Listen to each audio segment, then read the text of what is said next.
Good morning. It's really great to be here. You know, I've wanted to come to RESNET for a long, long time, and when Steve invited me, I was thrilled to say yes. Steve, I very much appreciate the invitation. I first want to acknowledge one of ICC's board members who's here today, Shirley Ellis, came all the way from the state of Texas. Thank you for being here, Shirley. Your fourth one. There you go. The International Code Council really is a proud partner of RESNET, and we've been working closely together over the past few years to really help improve building performance.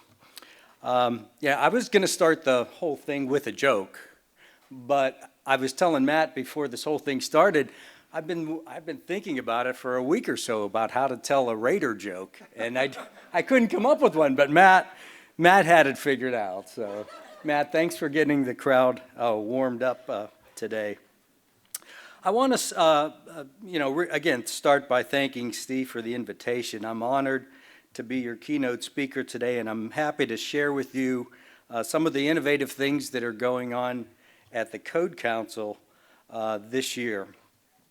The International Code Council, as most of you know, hopefully all of you know, develops the international codes, a family of 15 coordinated building safety codes used in all 50 states and around the world. As most of you know, the I-codes include the IECC, a comprehensive energy conservation code that establishes minimum regulatory energy efficiency requirements, both prescriptive and performance-related provisions. The IECC is currently used or adopted in 49 states, the District of Columbia, the U.S. Virgin Islands, Puerto Rico, the Middle East, and the Caribbean. ICC's codes are developed through OMB Circular A119, which is a presidential executive order that dates back more than 3 decades, that sets out the requirements for the development of codes and standards that are used or that may be used by the federal government. In addition, ICC is an ANSI accredited standards developer, and we provide an integrated set of support services to assist in the adoption and implementation of building codes by national, state, and local authorities. We're also a membership association with more than 64,000 members, including government officials, architects, engineers, contractors, and most importantly for today's purposes, energy raters.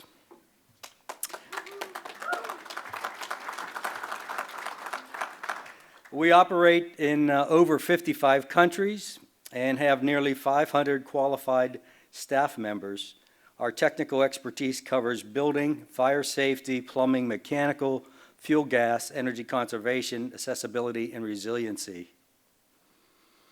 I've been with the Code Council now for over 15 years, and I've been the CEO for 8. Building safety is really a calling, and I've worked with the industry one way or another for nearly 35 years. I'm really passionate about helping to create safer buildings and more efficient buildings because I know just how important it is to the health and safety and welfare of our families, our friends, and our communities. I just want to pause a second. I have 2 children. One of them works kind of in the industry, so he knows the drill. But my daughter, who's about 28, she always said to me as she was growing up, "Dad, what exactly do you do? What does the ICC do?" And finally, she got married and they bought a home. And, in going through a new home purchase, you run into a lot of things. And going through that process was an educational opportunity for her. And she came to me one day and said, "Dad, I finally get it. I know what you do." So after 35 years, I was proud to be able to have that conversation with my daughter. And I'm sure all of you have had a moment like that where you've met someone or you've rated a home and you maybe went back and talked to them, or maybe a friend bought the home, or a colleague or someone in your family. And, to me, that's the value. That's what touches your soul, is when you know what you do had a real impact on someone's life. Enough of that. So let me just talk about in 2013 when Steve mentioned we met at our under construction office in Brea, California. We began this collaboration with the goal of hopefully providing energy efficiency through training and education, leveraging RESNET's membership, and this is the important part, and Steve mentioned it, but leveraging RESNET's membership to assist code officials in improving the level of code compliance related to energy efficiency. Working together to address demographic challenges of an aging workforce, and also developing resources to assist stakeholders to increase building performance. This partnership has enormous benefit for both ICC members and RESNET members by improving the safety and resiliency of our communities. It's also one example of the way that we are working together to tackle the workforce shortage in the construction industry. You've probably heard it before from many different places. There are a lot of people in the industry retiring. And we don't have enough qualified craftsmen and candidates to fill the gap as the baby boomers retire from the workforce. As the supply is diminishing, the demand on code officials is growing. Sustained economic recovery has driven up the demand for inspectors and building officials and plans examiners and others qualified in code compliance and building performance rating. I don't view this as a doom and gloom story, though, like some do. Instead, I prefer to think of this and talk about it as a real opportunity. This is our opportunity to grow your business, to bring in new people and new groups to the industry, and to find new and innovative ways to help support local governments. Of the ICC Board of Directors, the Code Council has put a significant time and effort into welcoming the next generation of building safety professionals via Safety 2.0 initiative. Through Safety 2.0, we provide public education, mentoring, and training. Our high school and college technical training program integrates courses into schools' current construction trade curricula. Students receive a nationally recognized certificate from the Code Council upon completion of any of our 6 disciplines and upon completing and passing an online exam. The Code Council's student training program started in 2008.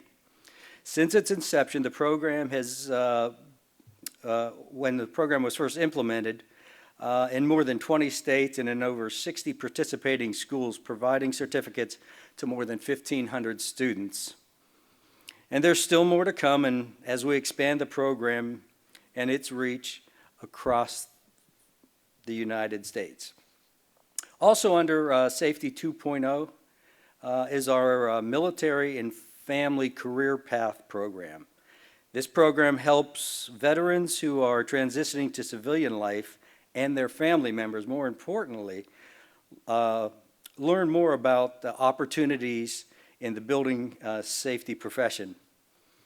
With their work experience, dedication to serving their communities, and often a strong technical background, military service members are ideal candidates for careers as a building safety professional.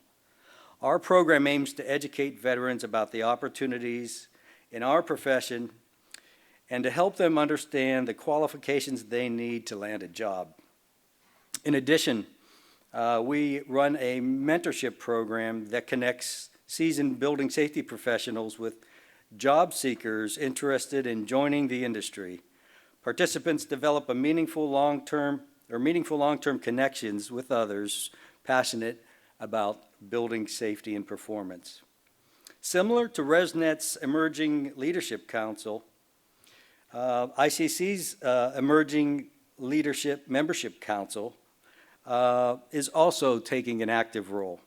This membership council helps motivate young professionals on their path to future leadership. The LMAC represents an opportunity to connect our current leaders with new talented professionals. It helps participants to grow professionally and creates a connection that will last a lifetime. These programs are just a start. We have so much more work to do, and we have dedicated, energetic members and partners like RESNET that are helping us fill this workforce gap. You know, the Code Council and RESNET partnership is a great example of how we're finding innovative ways to help the industry during this time of transition. Our partnership is working to develop third-party networks to assist jurisdictions with energy code compliance. You know, and I can't underscore and emphasize this enough. You know, it's one thing, as you know, to have a code requirement in place, but it's a completely other thing to see it fully implemented and complied with in the field. And that's where the relationship and the partnership between ICC and RESNET is so valuable. And we're helping to address this need at the local level that code officials have to verify energy performance with this relationship with RESNET. Yesterday, during the RESNET pre-conference session, we hosted an IECC Residential Energy Inspector training where participants could learn residential requirements of the 2018 IECC and then take a related exam that Steve spoke about. Next month, the Code Council and RESNET will be releasing a new online course that introduces the critical concepts needed to understand and understand the verification and enforcement of Section R405 of the 2018 IECC. This section covers the simulated alternative compliance approach for residential buildings. Participants will be able to apply the code in situations and build their understanding of the intent of the code and the different compliance paths in residential building projects. This course is still in development, and you can look forward to further details soon. This past fall, we launched something really special that Steve spoke of, a new combination inspector designation, the IECC HERS Compliance Specialist Certification. This designation combines the energy code knowledge of code officials with the energy efficiency knowledge of HERS raters to identify experts in energy plan review and inspection. The credential leverages the strength of both the Code Council and RESNET to increase the number of qualified individuals available for evaluating energy code compliance and home energy performance. And it begins to address part of the workforce shortage that I spoke about just a few moments ago. The IECC HERS Compliance Specialist designation verifies competency in energy performance measurement and energy code proficiency. These certified specialists can supplement the work of jurisdictions facing resource constraints that affect their ability to conduct necessary reviews. They may now be used for both code compliance and energy performance rating services. Holders of this certification must be current RESNET HERS raters and hold the Residential Energy Inspector Plans Examiner certification. Nearly 200 HERS raters have successfully obtained recognition by passing the IECC Residential Energy Inspector exam. If you're interested in taking the Residential Inspector exam, they're provided online through our online cloud-based platform, Pronto. Exams can be taken anytime, at any secure location, and more importantly, really, at your convenience. The RESNET board member and Executive Vice President at the Code Council, Mark Johnson, will be leading a session on Wednesday about our collaboration to increase energy code compliance and home energy efficiency. If you're interested in learning more about the certification program and our joint initiative, I'd encourage you to participate in the session. You know, energy is just half the story these days, right? Energy and water efficiency are very important to the Code Council and our membership. In conjunction with RESNET, we have developed 3 key standards through our ANSI consensus process. First, RESNET ICC 301 is the Energy Rating Index Standard. As you know, this standard provides a consistent, uniform methodology for evaluating and labeling energy performance of residents. Second is RESNET ICC 380, the Duct Leakage Standard. This standard provides a methodology for evaluating the airtightness of dwellings and sleeping unit enclosures. Our most recent collaboration, the one that I'm most excited about, is RESNET ICC 850, the Water Rating Index, and HERS H2O standard. You know, 850 is a water efficiency standard for residential construction and is scheduled to be released this year, 2020. The standard provides a uniform methodology for evaluating, rating, and labeling indoor and outdoor water use performance. In addition to our partnership with RESNET, we have actively engaged other organizations and individuals across the United States and around the globe. In 2017, the Code Council hosted a national roundtable to discuss the future of building energy efficiency and brought together thought leaders from around the country. That effort has evolved into a task group under our Sustainability Membership Council, focused broadly on the need of states and jurisdictions with advanced carbon and energy goals. This task group is investigating what code-related tools are available and what is needed to assist states and jurisdictions who are pushing to lower carbon emissions. The group has 6 main focuses. First, zero energy building tools, including on-site power generation and water.